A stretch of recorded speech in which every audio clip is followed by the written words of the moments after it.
from your ability to our need, O God. And we pray, Lord, that you may be glorified in the process.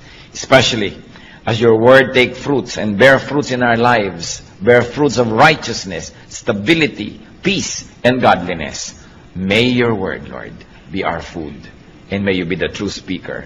Use your servant only as your footstool. But speak to your people. And in the name of Jesus, we reject, rebuke, drive away, bind the work of the devil. And set the Spirit free so that you, O Holy Spirit, may work in us and through us. Father, we commit this time to you, confident that you hear as we ask in Jesus' mighty name. Amen. Nanghihina ako. Naramdaman nyo na po ba sa buhay nyo yan na parang isang problema na lang bibigay na kayo? Parang ayoko nang makarinig pa, hindi ko na kaya, tama na muna ngayon, pagpahingahin muna ako. Kumisa ng mga problema dumarating sunod-sunod, ang panghihina sunod-sunod, nakaka-demoralize, may sakit ka na kumisan, wala ka pang pera, tapos pinagtaksilang ka pa ng iyong kabiyak, sunod-sunod, mo nanghihina ako. O kaya ang dating ng temptation, hindi mapatid-patid, nanghihina na tayo, gusto na nating bumigay. O you might be discouraged, disillusioned, ang lahat ng effect niyan, panghihina. Magkakamag-anak po ang mga feelings na nagbibigay nitong weakness na ito sa ating puso. But ito ay isang kasinungalingan. Because Jesus is strength and power. Kaya ang mga anak niya ay dapat nabubuhay sa victory, sa strength, sa power. What do people say? People say, I'm afraid. What does God in the Bible say to Christians? Hindi bagay sa'yo. Kung natatakot ang ating mga kapatid, hindi bagay. Sabihan nyo nga katabi nyo, hindi bagay sa'yo ang matatakotin. Diba? Hindi bagay. Bakit? John 14:27, do not let your hearts be troubled and do not be afraid. Madaling sabihin, mahirap ipamuhay, lalo naunahan na tayo ng takot, naunahan na tayo ng pandaraya ng kaaway, at tayo sunod-sunod na ng mga kabiguan ang nangyari. We are made to believe and conditioned to believe that we are no match to the enemy. Indeed, we are no match, but the Lord is. Our victor is our champion who has already won the battle for us. 2 Timothy 1:7, for God did not give us a spirit of timidity, but a spirit of power, of love, and of self-discipline. Yan ang ibinibigay sa atin ng Diyos, spirit of power. Kaya masasabi natin, hindi bagay sa'yo. Kahit mga kapatid, tayo manalamin, nanghihina tayo halimbawa, manalamin kasi mo, anak ka ng Diyos, hindi bagay sa'yo. Sapagkat ang mga anak ng Diyos, kailangan kamukha ng Diyos. Kasi kamukha nga tayo dapat ng Diyos, kawangis, lalong-lalo sa ating kalooban. So, brothers and sisters, discipline yourself not to be afraid. It is a matter of habit. Natatakot tayo sa darating, natatakot tayo sa sakit, natatakot tayo sa pagtanda, natatakot sa kamatayan, etc., etc. At kamag-anak po niyan, yung sinasabi mo lagi, I'm worried and frustrated. It's part of being afraid and it's part of being weak. I'm worried. Ano po ang sagot ng Panginoon dyan? You're worried? Cast your cares on me. Cast your cares on me. 1 Peter 5:7, cast all your anxiety on Him because He cares for you. Di po ba kumisan meron tayong panghihina ng loob, may pamamroblema, pero pag nakahinga tayo sa ating kapalagayang loob, kay kapatid, kay kamag-anak, kay ibigan, lumalakas-lakas ang ating loob. Pero kuminsan hindi natin kailangan makipag-date pa, mag-lunch tayo, magkape tayo para lumakas ang loob natin. Kasi ang Panginoon is only a prayer away. And through prayer, we can cast all anxieties and cares on the Lord. So kung meron tayong problema, isumbong mo sa Diyos. Nakatutulong kuminsan na may napagsusumbong-sumbongan tayong kapwa-tao, meron tayong nahihinga-hingahan, pero huwag yung magiging kapalit nung tayo na nanalangin at lumalapit sa Diyos. Another complaint of people tungkol sa panghihina, mahina daw ang isip, I am not wise enough. But the Lord answers, I give you wisdom. Huwag kang lagi nagdadahilan na hindi ako marunong, sapagkat nagbibigay ang Diyos ng kaalaman. 1 Corinthians 1:30, Christ Jesus has become for us wisdom from God. Of course, once more, it has a specific meaning, but its general meaning is that we can have wisdom through the Lord. Learn. Hindi dapat lagi nating sinasabi, hindi kasi ako marunong. Kung mga isang buwan na nating sinasabi yan, 1 taon, 10 taon, tama na yun. We've got to learn. At kakambal niyang, I'm not wise enough. Ano pong laging maririnig mo sa mga tao? I don't know what to do. Pero ano pong sinasabi ng Biblia at ano sinasabi ng Panginoon dyan? I know. I will guide you. Proverbs 3, 5-6. Trust in the Lord with all your heart and lean not on your own understanding. In all your ways acknowledge Him and He will make your path straight. So, magtiwala sa Panginoon, huwag sa sarili. Huwag sumandal sa sarili lamang kaalaman sapagkat maaaring yan ay only half-truth, half-lie, or a full lie, or a distorted truth. Sabi, in all your ways, acknowledge Him. Pag hindi po tayo sang-ayon sa kalooban, sa sinasabi, sa turo ng Diyos, doubt your scholarship, but do not doubt God. At kung tayo po ay hindi sang-ayon sa Diyos, siya ang ating sundin kasi siya yung Diyos at siya yung tunay na marunong. It is important to acknowledge our lack of wisdom and then seek God's wisdom. Ano po ang sabi ng mga tao doon sa mga, wala kasi akong alam, clueless ako, wala talaga akong alam dyan sa mga bagay na yan? Ang sagot sa atin ng Panginoon niya, ask me, and I can give you discernment. Kaya yung panalangin sa Psalm 119, verse 1-5, I am your servant, give me discernment. So humihingi ng discernment to know right from wrong. Knowledge po, madali naman yan na makolekta kasi information lang yan But what do you do with knowledge? How do you apply knowledge? Then that becomes wisdom. Paano natin papakinabangan yung alam natin na informasyon? Kaya some people only become more and more knowledgeable but it doesn't make them wiser. Kaya hindi ko mo edukado, marunong sa buhay. Kahit marami kong isang degrees, marami lang alam na information, pero hindi alam i-apply sa buhay yon, walang wisdom. Marami naman hindi nakapag-aral, pero talagang wise. Pag pinakinggan mo, daig pa ang nag-aral. Kasi magkaiba naman yung knowledge sa wisdom. But wisdom God can give, and discernment God can give. Kaya sa Psalm 119, 1-5, I am your servant, give me discernment. Pero may kondisyon, I am your servant. Ibig sabihin, ako po'y lingkod nyo, sumusunod sa inyo, napapasakop sa inyo, bigyan nyo ako ng kakayahan na makilala ang tama sa mali. Because error often comes dressed as truth. Siyempre, yung kasinungalingan, dapat dumating yan na nakabihis na siya ay katotohanan para makapantaya. Alangan mang dumating ang kasinungalingan na hubad, di alam niyo ang kasinungalingan yun. Kaya nakakapantaya. Dapat may discernment. At yan ay nahihingi. Ask God for discernment. Sa pagbabago po ng ating buhay, sa pagbabago ng ating pananaw, importanteng magbago mo ng ating isip at paraan ng ating pag-iisip. Yan sabi sa Romans 12:2, be transformed by the renewing of your mind. Then you will be able to test and approve what God's will is, His good, pleasing, and perfect will. Yan ang kagustuhan ng Panginoon, tayo mabago. At wala pong nagbabago hanggang hindi mo na nababago ang paraan ng kanyang pag-iisip. Kaya ang ating isip ay kinapakain natin ng karunungan na nagmumula sa Diyos. At pagkatapos hinihingan natin ang pagpapala na yung karunungan na yun ay magiging at maging wisdom, maging applied knowledge. Kakambal din reklamo ng mga tao niya sa I'm not wise enough, hindi ako marunong. Ang iba excuse na yun.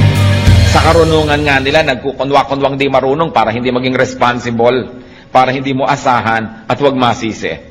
But the Bible says you can be wise. Hindi bagay sa mga anak ng Diyos ang hindi wise. Dapat ang mga anak ng Diyos ay wise. James 1:5, if any one of you lacks wisdom, he should ask God, who gives generously to all without finding fault, and it will be given to him. Nagbibigay pala ng wisdom ang Diyos. So kung wala kang wisdom, either hindi ka humingi o tinatanggihan mo yung binibigay ng Diyos. Pero kung tayo humihingi at handa tayong tanggapin yun, magkakaroon tayo nun. So we can learn to have wisdom. We can ask for such. And then we can be strong, because to be wise is to be strong. Isa pa pong reklamo sa panghihina, sabihin iba, mahina ang desisyon ko. I don't know what to do. But the Bible says, the Spirit of the Word of God says, I can guide you. Pati nga sa sasabihin ng mga disciples, sabi ng Espiritu ng Diyos, tuturuan ko kayo ng sasabihin. Matthew 10:19, but when they arrest you, do not worry about what to say or how to say it. At that time, you will be given what to say. Kaya sabi ng Panginoon, kung darating ang panahon na kayo aarestuhin dahil sa akin, dahil sa aking pangalan, dahil sa pagtuturo nyo, huwag kayong mag-alala kung paano nyo ipagtatanggol ang inyong sarili. Huwag kayong mag-alala kung anong sasabihin nyo. Sa oras na kailangan nyo magsalita, bibigyan kayo ng Espiritu ng Diyos ng mga pinakatamang sasabihin. Kaya mga iba, sabihin mo, mag-Bible study ka, mag-lead. Ay, hindi ko marunong magturo, hindi ko alam sagutin ang mga tanong. O tumurong ka naman, maggawa ka ng ganitong ministry, hindi ko alam ang gagawin. Talaga pong hindi natin alam. Pero ang pangako ng Diyos, if we are His servants, He will give us discernment. Sasabihin natin, Lord, narito na po yung bibig ko, inaalay ko na po sa inyo, kayo po ang magsalita. Narito po ang aking kamay, kayo ang maglingkod through me. Narito ang aking paa, kayo maglakad at pumunta sa gusto niyong puntahan through my body. So I will become a living sacrifice, not a dead one. You can live in me, you can live through me, and you can love through me. That's why we become instruments and channels of God's blessings. Huwag tayong matakot. Ang mahalaga, inaalam natin ang pwede nating alamin. Hindi naman pwede natin sabihin na, oh Lord, kayo na po ang bahala, hindi na ako mag-aaral, wala na akong gagawin, bahala kayo. Nag-aaral pa rin tayo, nagsasanay tayo, at kung darating na yung panahon na kailangan gamitin yon, ang Panginoon ang nagbibigay sa atin ng kakayahan para magamit, maalala, at mabigyan ng tamang korte, hugis at kulay yung mga dati na nating nalaman para magamit at ilapat sa pangangailangan ng sandaling yon. So we plant, the Lord makes it grow. So nag-aaral tayo, pagkatapos ang Lord ang magbibigay ng kakayahan na i-apply yung ating napag-aaralan. Tungkol pa rin sa panghihina, reklamo po ng marami, I'm so weak. Especially sa pananalig, mahina ang pananalig ko. Nagdadasal ako pero hindi naman ako naniniwalang ibibigay yung dasal ko, lalo't medyo extraordinary, medyo himala ang hinihingi ko, lalo't medyo hindi ko kita yung kasagutan. Kulang ako sa pananampalataya. I'm so weak when it comes to faith. But the Bible says you can be full of power. You know, the first century Christians were known not for their knowledge, but for their power. Pag ipinagpe-pray nila yung mga may sakit, nagagalingan. Pag may mga ginagawa sila, kahit imposible, nagagawa. And you know, the power to forgive, the power to love, that's the greatest power. Hindi po nasusukat yung power sa kaya nyo magbuhat ng mga tone-toneladang bakal, o kaya kaya nyong lumangoy ng milya-milyang dagat, o kaya kaya nyong tumalon mula sa taas-taas ng mga pinanggagalingan. Well, that is strength, it is not power. Ang tunay na power, yung nagmumula sa kalooban. Yung nakakamuhoy ang isang tao, tas naiibig mo pa rin, that's power. Yung mahirap magpatawad, nakakapagpatawad ka, that is power. Yung sa halip na magagalit ka, naiibig mo yung kapwa, nagkakaroon ka ng puwang ng pangunawa sa kanya, that is power. And God gives that power. Ang sagot ng Bible sa mga weak, you can be full of power. Pwede kang mapuspos at mapuno ng kapangyarihan. Kaya hindi sapat yung excuse na I am so weak, because the Bible says you can be full of power. Hindi sapat na tayo ay maging puro bigay na lang ng bigay ng excuse. Luke 17:6, He replied, if you have faith as small as a mustard seed, you can say to this mulberry tree, be uprooted and planted in the sea, and it will obey you. Kung meron daw maliit na pananampalataya, kahit kasing liit man lang ng buto ng mustasa, na mas maliit pa yun doon sa ulo ng aspile, sabi ko noon, kahit itong punong ito, utusan mong buhatin ang sarili niya at bunutin at itanim sa tubig, yun ang kanyang gagawin.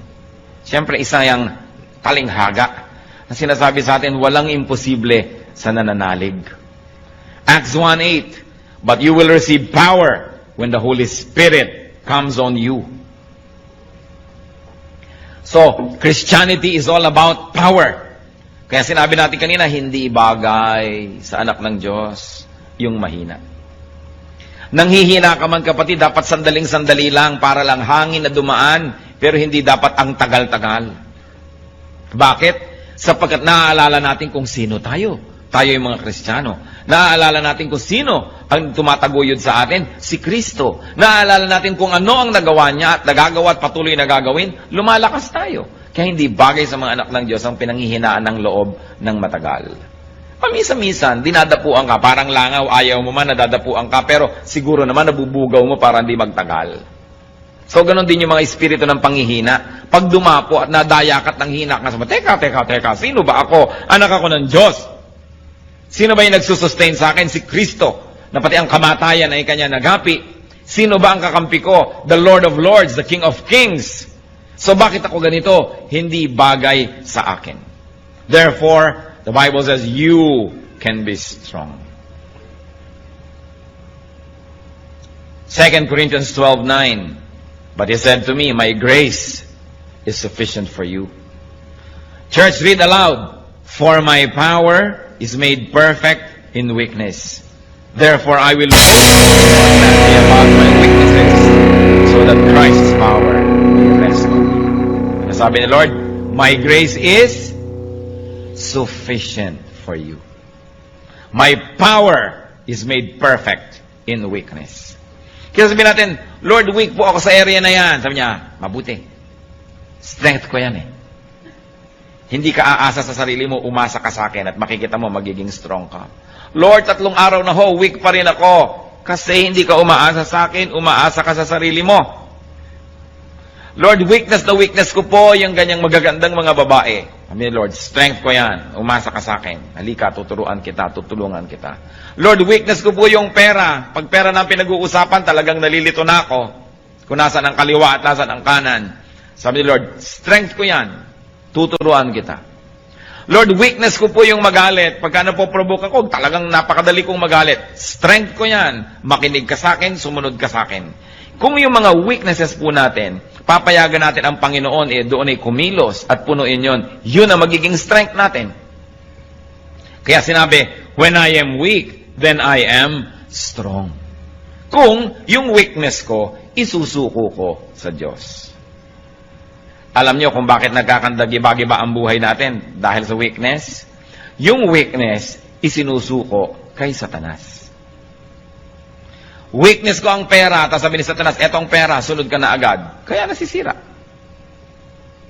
Weakness ko ang kagandahan, so eto ngayon dumaan si maganda. Nasira ka na.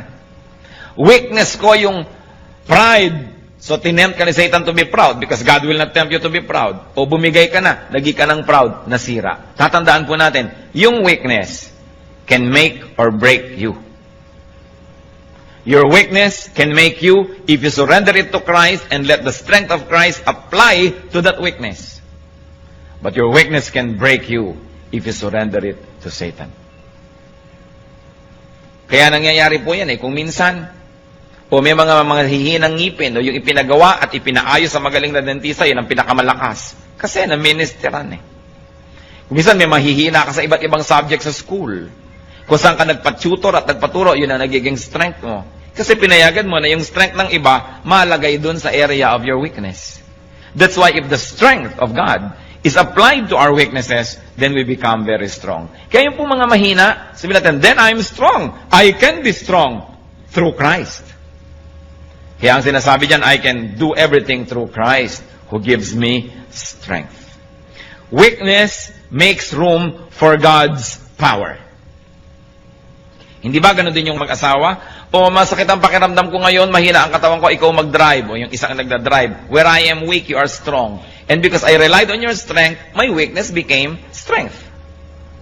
Mahina ako magkwenta, ikaw magkwenta kasi magaling ka sa math. So dahil in-acknowledge mo yung weakness mo, hinayaan mo yung strength ng iba na pumasok sa area na yon, naging strength tuloy.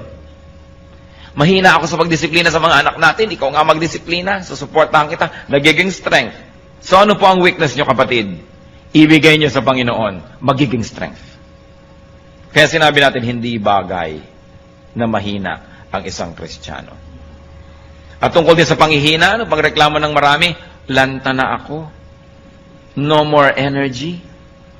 Hindi ko na kaya, pagod na ako sa pagtuturo, pagod na ako sa ministry, pagod na ako sa pagpapakabanal, pagod na ako sa pagiging mabuti, mahina na ang katawan ko, mahina na ang espiritu ko. But the Bible says, you can be refreshed. John 4:14, but whoever drinks the water I give him will never thirst. Indeed, the water I give him will become in him a spring of water welling up to eternal life. Sabi ng Panginoon, nauuhaw ka? Dito ka uminom. Ang ipapainom ko sa'yo, pag ininom mo, di ka na mauuhaw uli. Pero Lord, bakit lagi na lang ako nauuhaw? Hindi ka sa akin umiinom. Kasi ang sinabi, pag uminom ka sa aking bukal, hindi ka na mauuhaw muli eh. Pero bakit lagi na lang uhaw ng uhaw yung marami? Lagi na lang lungkot na lungkot, samantala ang Panginoon ay kasiyahan. Lagi na lang takot na takot, samantala ang Panginoon ay stability and security, because we really do not let the power of Christ rule our lives.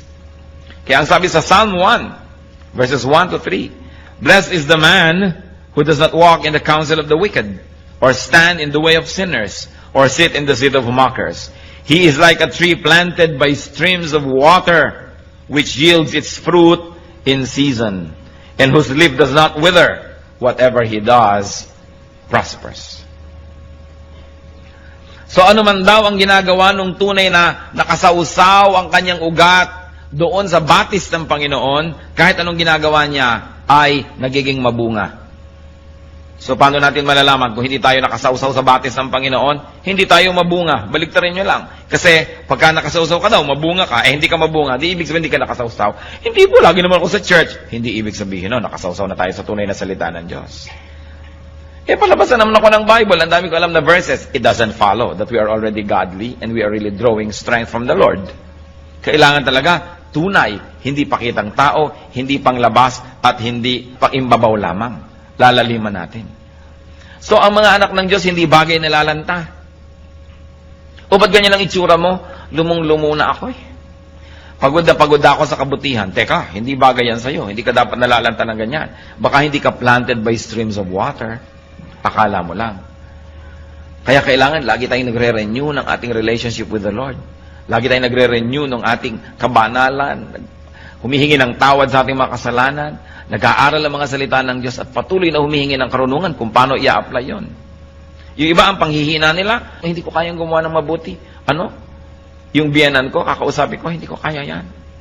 Ano? Tutulungan ko yung mga dating umisulto sa akin, hindi ko kaya yan. Ano pong reklamo ng iba? I cannot afford to do good. Yan ang aking weakness. But the Word of God says, I can give you enough supply, enough strength, so you can afford to do what is good. 2 Corinthians 9, verse 8. And God is able to make all grace abound to you, so that in all things, at all times, having all that you need, you will abound in every good work. Yan po ang pangako. Aapaw tayo sa mabubuting gawa, sapagkat sa lahat ng panahon, aapaw ang grasya ng Diyos sa ating buhay, sa lahat ng oras, sa lahat ng lugar. You will have everything you need. In that case, you will overflow and you will abound in good works. Yan po ang kalooban ng Diyos para sa atin. Hindi maging mahina tayo sa paggawa ng mabuti. Marami mga tao mahina sa paggawa ng mabuti pero malakas sa paggawa ng masama. Hindi makapagpakumbaba, hindi makapagsabing I'm sorry, pero kayang-kaya niya magsabi ng masasakit na salita sa kapwa. Pag I'm sorry, hindi masabi. Pero pag masakit na salita, kaya. Pag act of kindness, kayang gawin. Sinasagot-sagot yung magulang, kayang-kaya. Pero pagka gusto ng yung magulang ihalikan o yakapin, hindi magawa-gawa. Nahihirapan ng loob pag gagawa ng mabuti. Pero gagawa ng mali, malakas ang loob. Pagka mandadaya, malalakas ang loob. Pagka aamin ng pandaraya, paghingi ng tawad, hindi kaya. Bakit nga ba ganun ang maraming tao? Ibig sabihin lang, hindi tayo lubos na nakasawsaw sa batis ng Panginoon. Kasi bakit pagka may energy pag nakikipag-away, kayang-kaya. Pero pagka gagawa ng mabuti, nahihiya. Ngingiti lang sa kapwa, hindi makangiti-ngiti. Napakarami pong tao gustong ngumiti, pero ayaw lang, nahihiyang ngumiti. Ayoko ngumiti, nakakahiya. Pero kayang-kayang manimangot. Yung gagawa ka lang ng mabuti, nakakahiya. Bakit babaligtad na yata? Kaya sabi, you will abound in every good work. That's why we have to be immersed in God's water. In God's perfect living water. Yung iba po, anong panghihina? Sabi na, huwag na tayo mag-Bible, huwag tayo mag-Christian. Kahit naman mabuti tayo ngayon, next week, babalik din tayo sa dati. Hindi rin natin kaya i-maintain yan. Yan ang reklamo ng iba. I am weak. I cannot maintain a holy lifestyle. I cannot be holy enough. Yan po ang reklamo ng iba. Sobra akong mahina, hindi ko rin naman kayang i-maintain, huwag na lang umpisahan. But the Lord says, I will help you. Yan ang kanyang pangako. You say you cannot maintain a holy lifestyle, I cannot be holy enough. The Lord says, I will help you. Philippians 1:6, being confident of this, that He who began a good work in you will carry it on to completion until the day of Christ Jesus. Siya na nag-umpisa at kasama mo sa pag-uumpisa ng pagiging mabuti at paggawa ng mabuti at pagbabagong loob, siya ang tutulong sa iyo na makumpleto yan, mabuo yan hanggang sa pagbabalik ni Kristo. Kaya hindi bagay sa Kristiyano yung mahina sa kabanalan, pero sa kasalanan, malakas. Nababaligtad. At meron pa nagsasabi, I cannot stand up. Mahina ako sa pagtayo, mahina ako sa paninindigan sa buhay.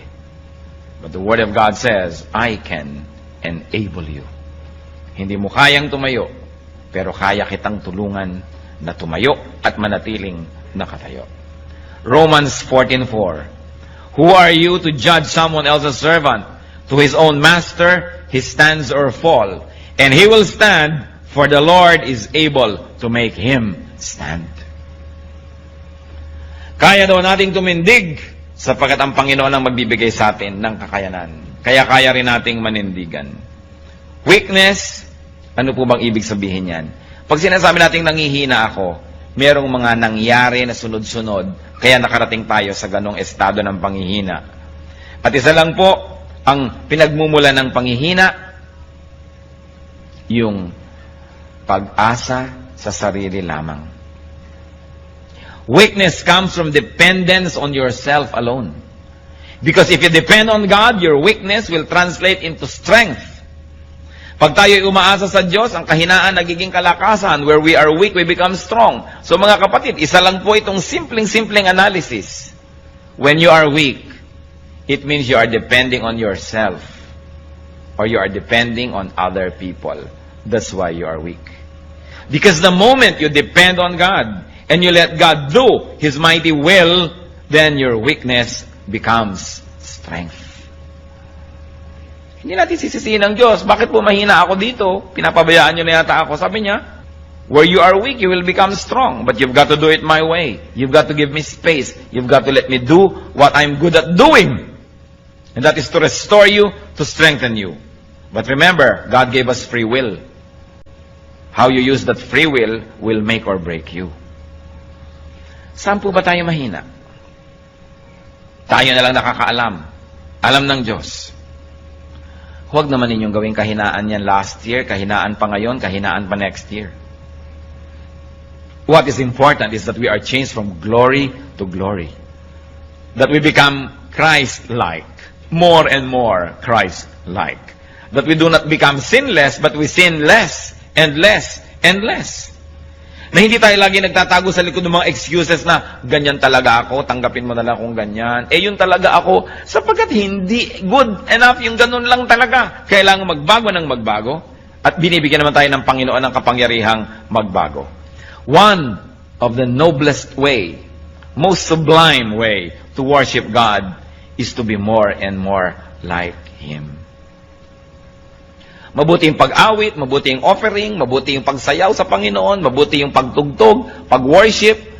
Pero isa po sa mga pinakamalalalim na paraan ng pagsamba, yung tayo'y lalo nang maging kawangis ng ating Diyos. That is one of the best ways to please the Lord. Di ba kung magulang ka, kamukha mo yung anak mo, tuwang-tuwa ka. Di ba? Kamukha ko ang anak ko. So gusto ng Diyos, makita niya na kamukha tayo. Kaya manalamin nga tayo at magtanong, teka, kamukha ka ba ng Diyos? Anong ginagawa ng mga sungay-sungay dyan? Di ba? Alis-alisin niya mga yan. Ang mga kalikaliskis na yan, alis-alisin kasi hindi kaya kamukha ng Diyos. Kaya dapat tayo nagtatanggal ng mga hindi dapat. Lalong-lalo yung mga weaknesses. Alam niyo po yung weaknesses, it's only in the mind.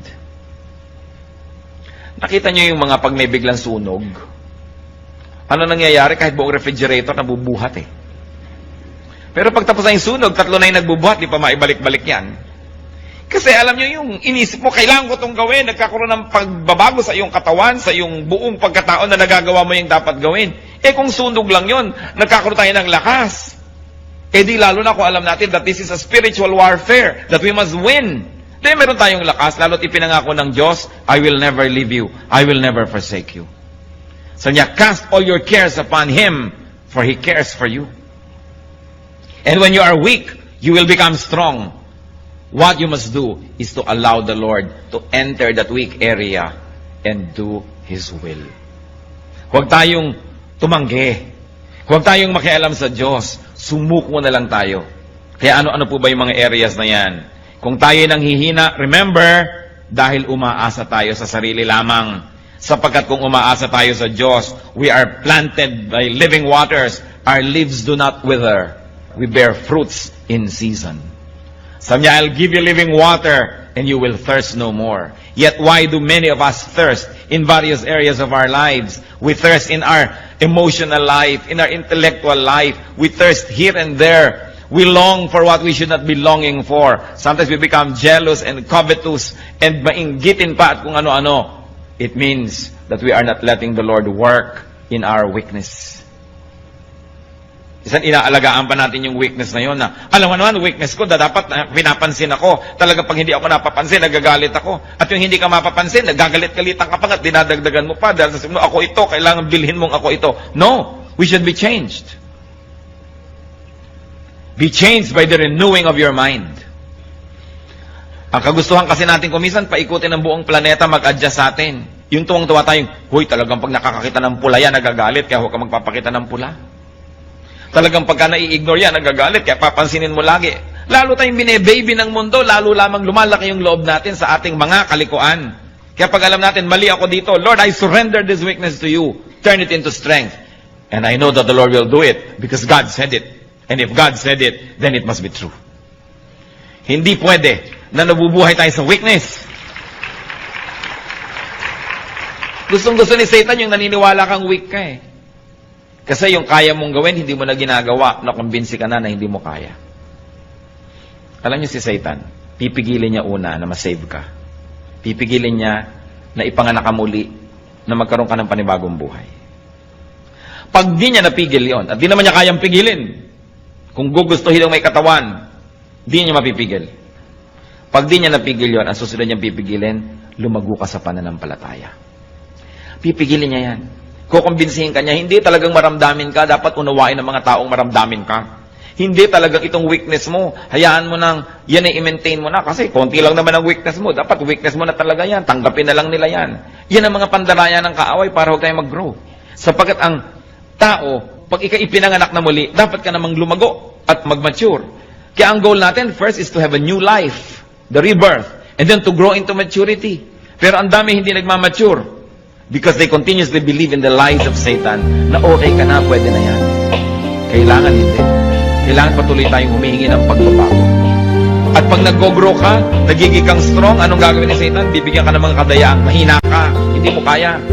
Masakit ang katawan mo ngayon, meron kang sakit sa bato, meron kang diabetes o mahina ka. Kaya tuloy idadamay na niya yung pati lakas ng loob mo, espiritu mo, panghihinain ka na sa lahat ng area. Wala kang pera, hindi mo kayang gawin yan. Ang weakness mo, wala kang pera. Bakit? May pera ba yung mga apostles? May pera ba si Kristo? May pera ba sila nun? Ang dami nilang nagawa. Wala kang ganito, wala kang ganyan. Puro pandaraya. Ang ibig sabihin lang, mahina ka, mahina ka, mahina ka. Ikaw naman naniwala na, mahina nga ako, mahina nga ako. Kaya siya ngayon, nakaka-take over. But when you do not give Satan the space, he will never have space. That's why the Bible says, resist the devil and he will flee from you. Just resist. You don't have to fight. Bakit mo lalabanan yung demonyo? Yung malakas yun. Nilabanan na siya ng Panginoon at natalo na. Kaya hindi na dapat tayong parang lagi nakikipagtunggali. Sabihin natin, teka, tapos na ang labanan na. Bakit nakikipaglaban na naman ako? Nadaraya yata ako ah. Narito na lang ako para kunin yung premyo. Narito na lang ako para mag-enjoy ng victory ng Panginoon kasi siya yung lumaban para sa akin. Ano nakikipaglaban na naman ako? Dinadaya tayo eh. Victory is already ours. Kaya pag nadadaya kang hindi ko to kaya, sabi mo, it's a lie because the Lord already rose from the grave. Binayaran na lahat ng kasalanan. Tinalo na si Satanas. Bakit ako mamumuhay na talunan? Bakit? Alagad ba ako ni Satan? Hindi. Bakit katalunan? Siya yung talunan. Dapat dito ka sa kabilang panig sapagkat ang Panginoon ay nanalo. Kaya tayo, we can have victory.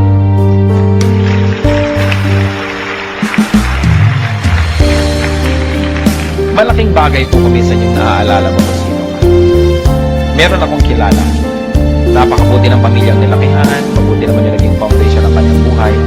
Sa kalagitnaan ng buhay niya, naluluki siya sa mga bisyo, nakasama niya mga maling tao, nadala siya ng nadala sa mga putikan at sa mga kasalanan at sa mga kamalian, naiba siya ng naiba yung pananaw niya sa sarili niya, nawalan siya ng self-respect, nakalimutan niya pati table manners na alam naman niya, nalimutan niya yung pagbibihis ng tama na alam naman niya, kasi hinila siya ng hila pababa ng kanyang environment.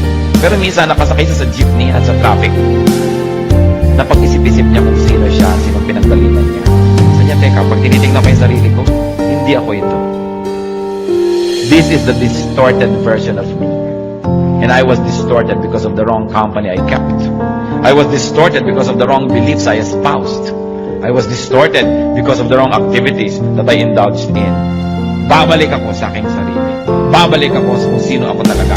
At ginawa po niya yon. At nakabalik siya sa kanyang dating status. May paggalang ng sarili, merong dignity, at iginagalang na nila. Tayong mga anak ng Diyos, we are created for holy work. We are created for dignity. We are created for respectability and for fruitfulness. If this is not happening in your life, mag-isip-isip dahil hindi ito ang tunay niyong pagkatao. Tayong anak ng Diyos, ang pagkatao natin, yung pagkatao ni Kristo, yung Espiritu ng Diyos. Kaya kailangan nabubuhay sa buhay natin yan, sa puso natin. Titingnan natin ang mga pinagsasasabi ng ating bibig kung tama sa identity natin, ang ating lifestyle, ang ating ginagawa. We are a royal priesthood, a holy nation, servants of God. Less than that, hindi bagay sa atin. Kaya dapat meron tayong dignity. Hindi hahabol-habol ka ng kahit konting pagtingin, namamalimos ng pag-ibig kahit na isang laang kaluluwa sa impyerno may umibig lang sa'yo. Teka, iniibig ako ng Diyos. Kung kailangang ibigin mo ka na, magkakasala pa ako, habol-habulin lang kita, wag na, sa'yo na ang pag-ibig mo. Hindi bagay sa akin yan. Anak ako ng King of Kings and Lord of Lords. Hindi bagay na isinasangla kong kaluluwa ko, magkapera lamang, magkaroon lang ng mga hinahangad ko. Kayang ibigay sa akin yan ng Diyos, God's way, not through Satan's way. Don't live in a lie. You are a child of God. Mahalaga inaalala mo, sino bang magulang ko? Di ba ang Diyos? Hindi naman si Satanas. Ba't ganito nangyayari sa buhay ko? Bakit sinusunod ko si Satan? Mali. Sino tayo? Sabi sa Bible, but you are a holy nation. You are a royal priesthood. You are the children of God, children of light. You are the inheritors of all of God's creation. Seed of Abraham through Christ. Pag naaalala natin kung sino tayo, mamumuhay tayo above all our weaknesses. Mamumuhay tayo ng kagalang-galang na paraan. Kung kinakailangang mabawasan yung material blessing na yan, basta maging kagalang-galang tayo, di bale. Pero hindi tayo magpapakahamak at magpakadusta-dusta, magkaroon lang ng kotse, magkaroon lang ng bahay, magkaroon lang nito, sapagkat lahat ng bagay na yan lilipas din. Hindi kailangan na yung espiritu, which is forever, will be sacrificed for something, for some matter, which will decay in a matter of years. It's important to remember who we are. Because when we do, we live according to the true identity. Sasabihin nyo, pero, sino ba ako? Dati naman talaga akong taong putik. Dati naman talaga ako nasa kasalanan. Dati naman, no! 2 Corinthians 5:17, if anyone is in Christ, he is a new creation. The old is gone, the new has come. May bago na tayong pagkatao at dapat tayong mabuhay according to that new person and new personality. Nilimutan ng Diyos yung dati nating mga ginawa, mga kasalanan at mga pagkakamali. Bigyan tayo ng bagong pasimula. Kaya dapat yun na ituloy na natin. Hindi yung sinasabi sa Bible that the seed is washed only to wallow in the mire. Hinugasan na ng hinugasan, pagkatapos babalik din lang sa putik. Nahugasan na tayo, panindigan natin. At hindi tayo dapat magpabalik-balik sa mga kamalian. Huwag kayong magpapadaya that you are weak. Because in Christ, we can do everything. Through faith, we can do anything. Weakness means dependence on oneself. Strength comes from dependence on Jesus. Kaya kung nangihina, alam natin yon, umaasa sa sarili. Bakit pinanghihinaan ng loob? ang dami kong gagastusin, wala akong pera sa bulsa. Umaasa ka sa sarili mo. Maaaring bigyan ka ni Lord ng pera, o maaaring alisin niya yung gagastusin, o maaaring bigyan niya ka ng kalakasan para harapin yon. Naku, ano kaya ang gagawin ko pagtanda ko? Paano yan? Wala akong savings, wala yata ako naipon. Umaasa ka sa sarili. Kung umaasa ka sa Panginoon, lalakasan yung loob. Hindi ko yata kayang lutasin ang problema ng pamilya ko. Kasi umaasa ka sa sarili. Sabi natin, Lord, nandito ang pamilya ko. Ipinangako nyo, hindi nyo ako papabayaan. Ipakita nyo sa akin kung paano kayo kumikilos at nang makaka-cooperate ako, makasunod ako, nang masolve ito. Pero oras na humiram tayo ng kasangkapan from Satan to solve our problems, na-solve ng konti, pero ang laki ng bayad, lalong mas malaking problema ang kasunod. Parang meron na nga kayong problema, mangungutang pa kayo sa 5-6 para bayaran. Mamaya, mas malaki pa rin yung utang nyo. Ang ending, nagkalubog-lubog kayo lalo. Kasi hindi dapat yun ang solusyon Merong gumawa sa inyo ng mali, gagawan nyo rin ng mali para malutas. Ngayon, gagantihan kayo ng anak nun, yung anak niya gaganti naman. Hindi na natapos-tapos. Kung gusto natin na solve na mga problema natin, wag na wag kayong hihiram ng tool ni Satan. Kung yung kotse nyo may sira, kailangan nyo ng gamit, inaabot ni Satan yung gamit para ang ganda-ganda, bagong-bago, pwede ba sabihin, ayoko. Itong solusyon. Galing sa'yo, ayoko. Kahit kamay ko o ngipin ko o gilagid ko, ipampihit ng tornilyong ito, hindi ako hihiram na screwdriver sa'yo. Diba? Dahil si Satan ka Hindi ka naman mabuti Hindi ka naman mabait. Sabi ni Lord, you come only to steal, kill, and destroy. Ano't inaabutan mo ako ngayon? Alangan namang love mo ako. Daya yan. Pag kinuha ko yan, may bayad. Huwag na. Huwag kayong hihiram ng tool ni Satan dahil lalo niya kayong ilulubog. Yung mga iba dyan, misis, pinagtaksila ng asawa, pastor, kaya magtataksil na rin ho ako. Bakit? Hihiram ka na kay Satan. Gumiram yung asawa mo ng ganung tool, yun naman ang ibabalik mo sa kanya, di pareho na lang kayo ngayon. Lalo ka nang nawala ng pag-asang maahon-ahon dyan. Dati kalahati lang ng inyong partnership ang nasa dilim, ngayon pareho na, di lumubog ka lalo. Huwag hihiram kay Satan. Pag nanghihina tayo, palakasin lang ang loob, kay Satan hihiram. Huwag na huwag. He comes only to steal, to kill, and to destroy. Hindi niya kayo mahal. Kaya huwag kayong padadaya, natatanggap ng anything kasi may bayad yon. Umasa sa Panginoon. Ang sabi niya, I will never leave you. I will never forsake you. At si Jesus, hindi sinungaling. God is only a prayer away. Kung ano man yung mga weaknesses natin na yan. Weakness ng ating personality, weakness ng ating espiritu, weakness ng ating katawan, weakness ng ating pag-iisip. God is our strength. At sabi niya, cast all your cares upon me, for I care for you. Aming Diyos, kami po'y lumalapit. Nilalapit na aming puso na kumisan ay dinadalaw ng panghihina. Kadalasan ay nadadaya na rin ng mga kahinaan. Kayo na nakababatid ng kalagayan ng bawat isa. Kayo na nakakakita ng puso namin, Panginoon. Inihahain po namin ang puso namin sa inyo. Hinihingi namin, pakalinisin ninyo. Salain ninyo ang mga kasinungalingan na tinanggap nito at alisin niyo po sa aming puso. At puspusin niyo kami ng espiritu niyo. Espiritu ng kapangyarihan, ng kaliwanagan, ng kabanalan. Lord, hubaran mo po ng mga balat kayo ang mga ginagawa ng kaaway at nang makita namin na ito'y masama. Unmask the work of the devil so that we may recognize it for what it is. And give us the wisdom to know your work apart from the work of the evil one. Huwag na huwag kaming hihiram ng tools from Satan, Panginoon.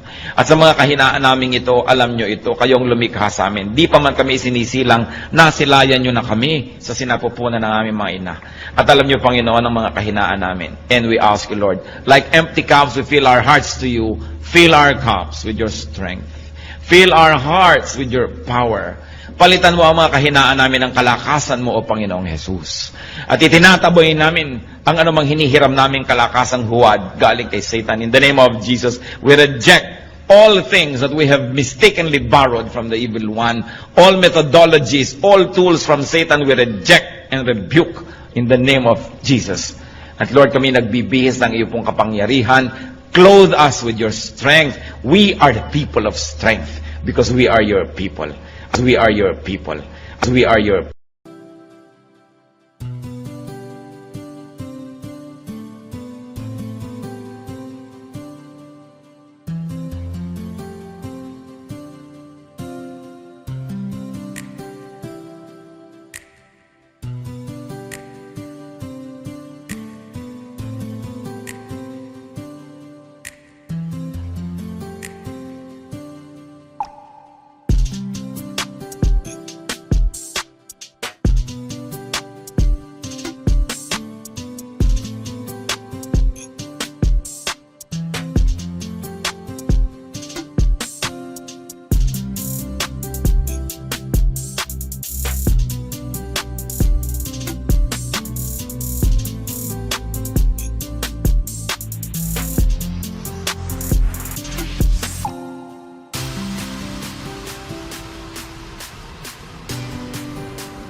you.